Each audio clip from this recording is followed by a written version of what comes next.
Hare Krishna. Welcome to Weekend Wisdom series on Bhagavad Gita. We are starting our discussion on chapter 11, the universal form. During the battlefield of Kurukshetra, Krishna had shown universal form to Arjuna. Now this display of universal form raises a few questions in the mind of serious thinkers. So we are going to discuss 4 questions today. First question, why did Arjuna ask Krishna to show his universal form? So that's the first question that we are going to deal. The second question is that what is the qualification that one should have if one really wants to see the universal form? Third, what was the reaction of Arjuna? So once he saw that universal form, he had a very different level of reaction. So we are going to discuss that reaction very briefly. Fourth question, what did Arjuna really saw within that universal form? In this chapter, there is an elaborate discussion on the same, and we are going to cover that very briefly. The format of discussion of chapter 11 is going to be slightly different. Usually we go shloka wise, but today we are simply going to summarize chapter 11. So the summary of chapter 11 would be presented in 2 parts. First part would be covered in this session and the second part would be covered in the next session. So the first question, why did Arjuna wanted Krishna to show him the universal form? Arjuna had a full conviction that Krishna is a supreme personality of Godhead. He is the cause of all causes. He is the root cause. Everything originates from him. He is the source of everything. Arjuna had full conviction on this point. But for the benefit of the people in general, Arjuna wanted Krishna to show him the universal form. So up to chapter 10, theoretically and philosophically, it has been well established that Krishna is the supreme personality of Godhead. But Arjuna, he just do not want to talk on the theoretical platform or just the philosophical platform. He wanted to see things in reality so that through that exhibition of that universal form, the people in society can also be convinced of the very fact that Krishna is the source of everything. He is the origin of everything. He is the origin of our lives, and our lives are simply meant to serve him. Arjuna wanted to prove to the world that Krishna is not just an ordinary human being. Krishna is not just a superhuman being. Or Krishna is not just a friend of Arjuna, but he is a source of everything that we can see and that we cannot see. Everything that we can visualize through our eyes, that comes from Krishna. Anything that we cannot even visualize from our eyes, that also ultimately originates from Krishna. So to showcase the divinity of Krishna to the world, he wanted Krishna to show him the universal form. So personally, Arjuna, being a devotee of Lord Krishna, he did not have any ambition that Krishna should show him the universal form, because he was already confirmed, he was already convinced that Krishna is the source of everything. But he is thinking about the welfare of the people at large. Another reason that Arjuna wanted Krishna to show the universal form was that Arjuna wanted to ensure that in future people should not claim themselves to be incarnation of God. So if anyone claims to be incarnation of God, any pseudo guru in the society, then they must display the universal form. If they can really display the universal form, then definitely we should be convinced that they are incarnation of Krishna. And that's not possible for them to display. Second question, so what was the special qualification that Arjuna had that made him capable to see that divine vision of Krishna. So we know that we all living entities are finite or limited by nature. We do not have unlimited capacities. Krishna is infinite. Krishna is unlimited by nature. So to understand, to appreciate, and to be fully convinced of that infinite feature of the Lord, we need to have grace of God. Otherwise, we cannot understand how God is infinite. So one must have a divine vision or the divine eyes through which one can really see God. So in this chapter, the specific focus is on the universal form, but even to see God otherwise, we need to have, divine vision. And that divine vision is being granted by God out of His mercy. That's a grace of God on us. If we are not qualified, we cannot see God. If we are not qualified, even if God will be present before us, we will not be able to see God. In this battlefield of Kurukshetra, Krishna and Arjuna, they both were sitting on the chariot. And when they were sitting on the chariot, that time Krishna had shown the universal form to Arjuna. So everyone else was also there in the battlefield. There were so many soldiers, there were so many fighters who were there. But none of them could see that universal form because the divine vision was provided by Krishna to Arjuna to enable him to see that universal form of Lord Krishna. It is not an ordinary thing. Not every Tom, Dick and Harry can just simply see God. We have to qualify ourselves to see God. The day we will be qualified, that day Krishna will himself come before us. We don't have to make extra endeavors that Krishna, please come, show yourself to me. We don't have to do that. It is Krishna's job to decide, and when he will think it relevant, he will show himself to us. So we are done with the second question. Now the third question. What was the reaction of Arjuna when he saw that universal form? So when he saw that universal form, he started offering obeisances, that means pranamas. He started making prayers to the Lordship. He was, convinced that Krishna, you are everything. And the relationship between Krishna and Arjuna was no more on the level of being two friends. He was bewildered. He was astonished. He was in great wonder. He had the symptoms of ecstasy when he saw that form. His body was trembling. His hairs were standing in the air when he saw that form of Krishna. And such symptoms, the repetition of the display of the acts of Arjuna is quite natural.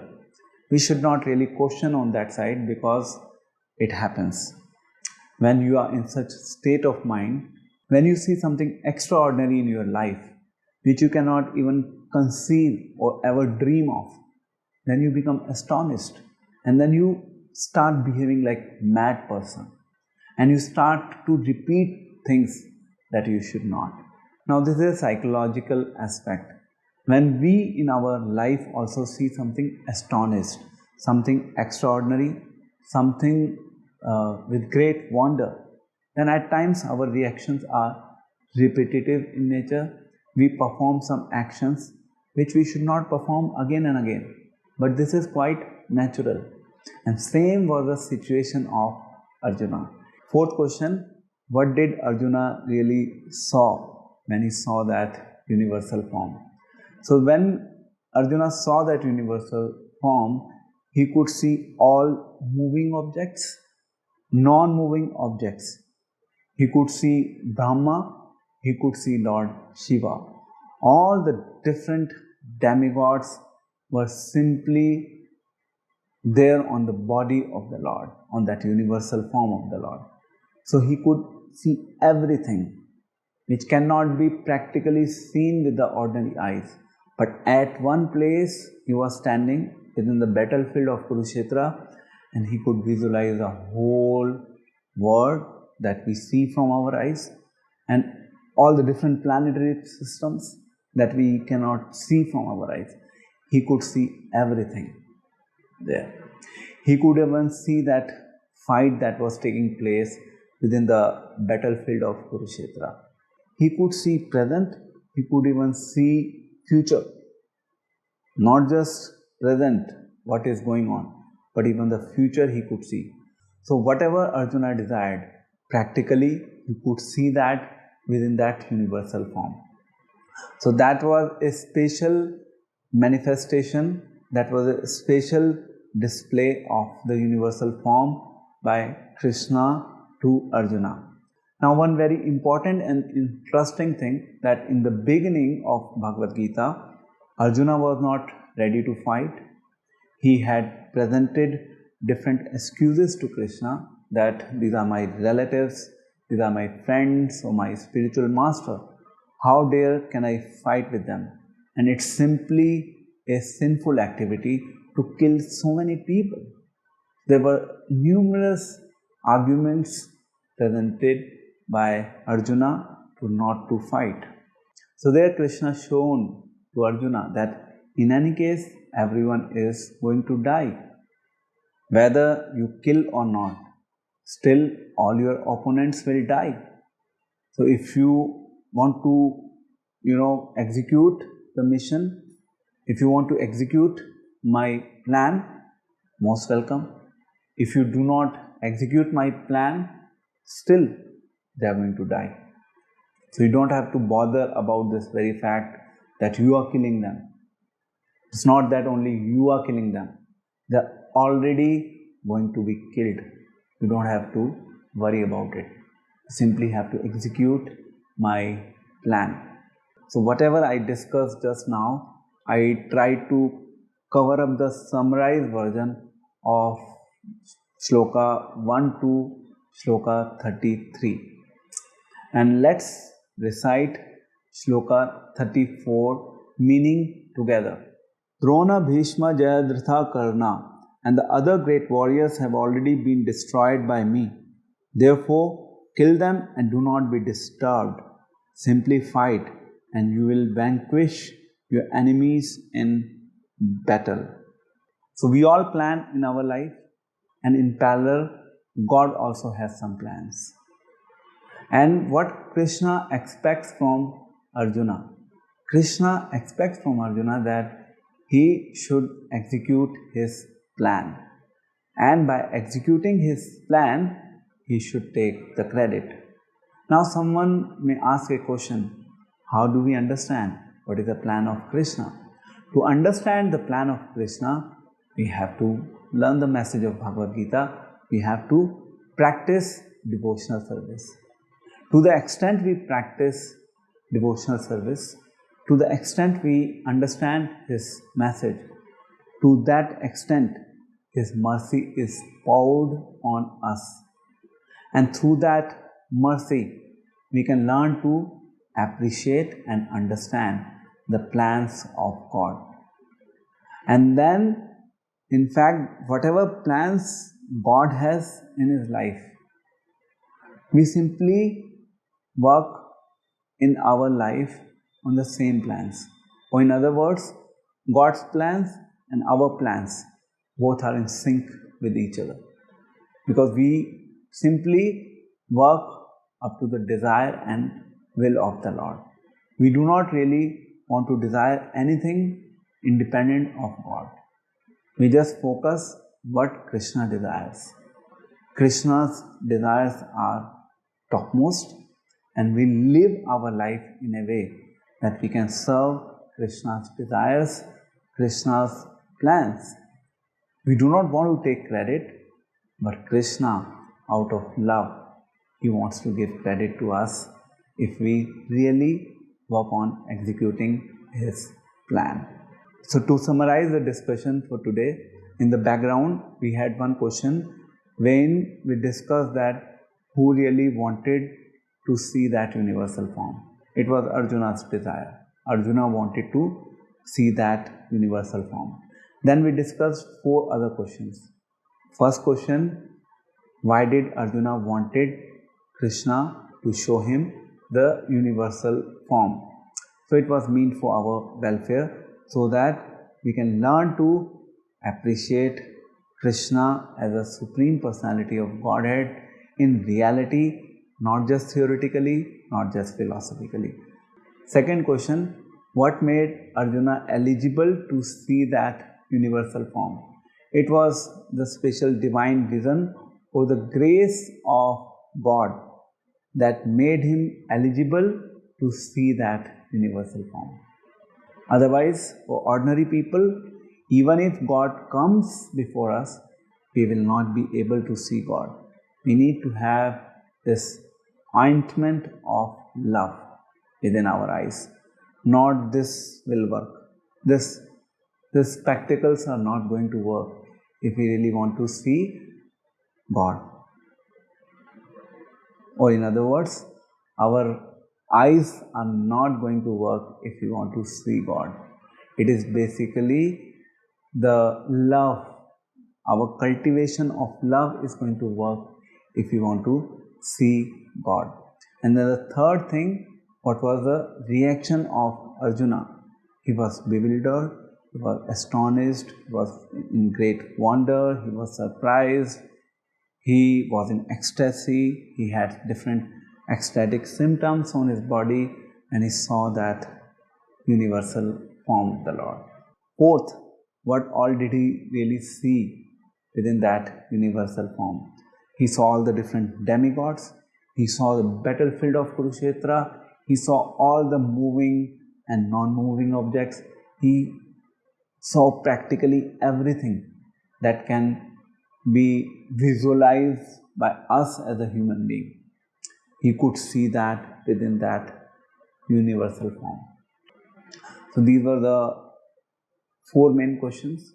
And the last thing we discussed on the plan, we simply have to live our life to execute the plans or the desires of God. So our desires should be subservient to the desires of God. And we'll be discussing about it in more details in the next session. In the meantime, I request all of you to please read this Bhagavad Gita, chapter 11 at your own, starting from shloka 1 to 34. And let's meet on the next weekend. Until then, Hare Krishna, Krishna Krishna, Hare Hare, Hare Ram, Ram Ram, Hare Hare.